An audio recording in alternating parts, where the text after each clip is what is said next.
When I first started using computers, Windows was all I knew. It was familiar, it was comfortable.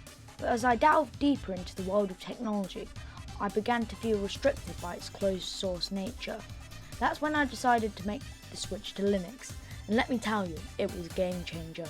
The world of open source software opened up to me, and I was amazed by the endless possibilities. One of the things that drew me to Linux was its customizability. With Windows, I always felt like I was stuck with what Microsoft gave me, but with Linux, I could tailor my operating system to fit my exact needs. Not to mention the security benefits.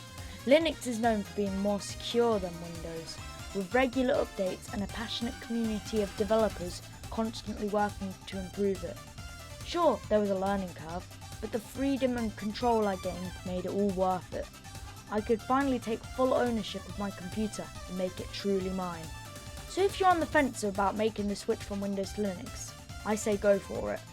It may seem daunting at first, but the rewards are well worth it. Join me on this journey to open source and discover a whole new world of possibilities. Thanks for watching the video. Don't forget to subscribe to my channel for more tech tips and tricks.